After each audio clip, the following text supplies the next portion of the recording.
పెళ్ళైనా పండగైనా వేడుక ఏదైనా పట్టుచీరల ప్రత్యేక వేదిక వారాహి సిల్క్స్.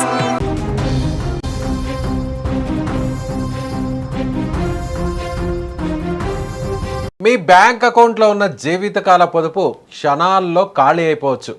మీరు ఏ తప్పు చేయకపోయినా మీ పేరుతో కేసులు నమోదయ్యాయని, మీ ఆధార్తో కోట్ల రూపాయల అక్రమ లావాదేవీలు జరిగాయని, మీపై అరెస్ట్ వారెంట్ జారీ అయిందని ఫోన్లోనే చెప్తే, ఎదుటి వాడు పోలీసునని సిబిఐ అధికారినని నమ్మించేలా మాట్లాడితే భయంతో మీరు ఏ నిర్ణయం తీసుకుంటారు?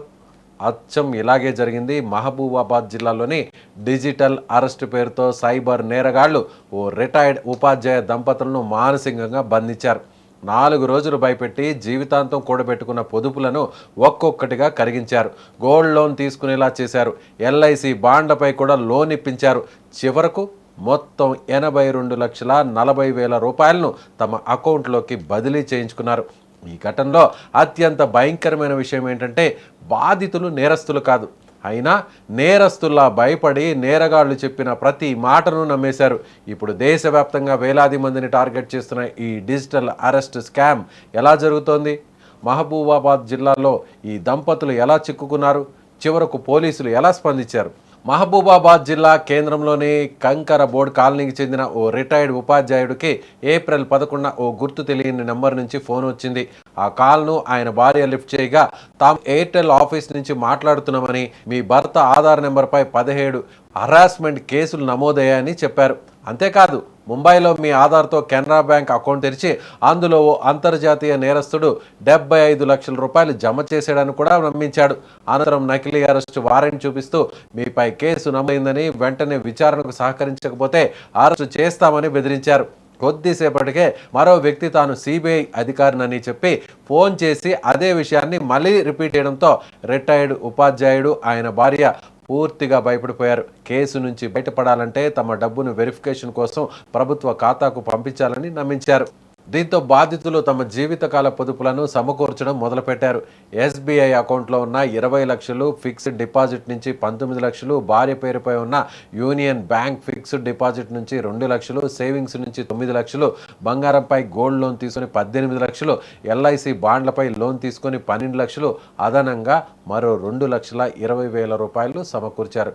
సైబర్ నేరగాళ్ల సూచనల మేరకు ఏప్రిల్ 15న ఆర్టీజీఎస్ ద్వారా 49 లక్షలు, ఏప్రిల్ 18న 22,20,000, ఏప్రిల్ 22న మరో 11,20,000 రూపాయలను వారు చెప్పిన బ్యాంక్ అకౌంట్లకు బదిలీ చేశారు. డబ్బు పంపిన తర్వాత కూడా నేరగాళ్లు తమ నాటకాన్ని కొనసాగించారు. మీ డబ్బును వెరిఫై చేశామని, అది లీగల్ ఫండ్స్ అని తేలిందని, త్వరలో మొత్తం 82,40,000 రూపాయలు మీ అకౌంట్లోకి తిరిగి జమ చేస్తామని బాధితులు నమ్మించారు.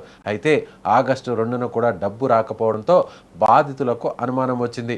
మరుసటి రోజు వాట్సాప్ కాల్ చేయగా ఎలాంటి స్పందన రాలేదు. అప్పుడే తాము మోసపోయినట్లు గుర్తించిన దంపతులు వెంటనే మహబూబాబాద్ పోలీసులను ఆశ్రయించి ఫిర్యాదు చేశారు. జిల్లా ఎస్పీ శబరీష్ ఆదేశాల మేరకు డిఎస్పీ తిరుపతిరావు పర్యవేక్షణలో టౌన్ పోలీసులు, సైబర్ పోలీసులు వెంటనే రంగంలోకి దిగారు. సాంకేతిక ఆధారాలతో నేరగాళ్ల బ్యాంకు లావాదేవీలను గుర్తించి బాధితులు కోల్పోయిన నగదును రికవరీ చేసి తిరిగి వారికి అందించారు. ఈ సందర్భంగా బాధిత దంపతులు మహబూబాబాద్ పోలీసులకు కృతజ్ఞతలు తెలిపారు. పోలీసుమంటూ ఫోన్ చేసి డిజిటల్ అరెస్ట్ పేరుతో బెదిరించడంతో భయపడి డబ్బు పంపించామని, కానీ పోలీసులు వేగంగా స్పందించి తమ జీవితకాల పొదుపులను తిరిగి ఇప్పించారని ఆనందం వ్యక్తం చేశారు. ఈ ఘటన నేపథ్యంలో పోలీసులు ప్రజలకు కీలక సూచనలు చేశారు. పోలీసులు, సిబిఐ, ఈడీ లేదా ఇతర దర్యాప్తు సంస్థలు ఎప్పుడూ ఫోన్ చేసి డబ్బు బదిలీ చేయమని చెప్పవు. డిజిటల్ అరెస్ట్ అంటూ బెదిరించడం పూర్తిగా మోసపూరిత పద్ధతి.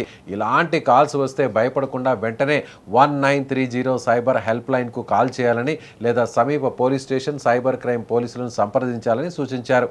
ఒక్క ఫోన్ కాల్ జీవితకాల పొదుపులను కోల్పోయే పరిస్థితిని తీసుకురావచ్చు.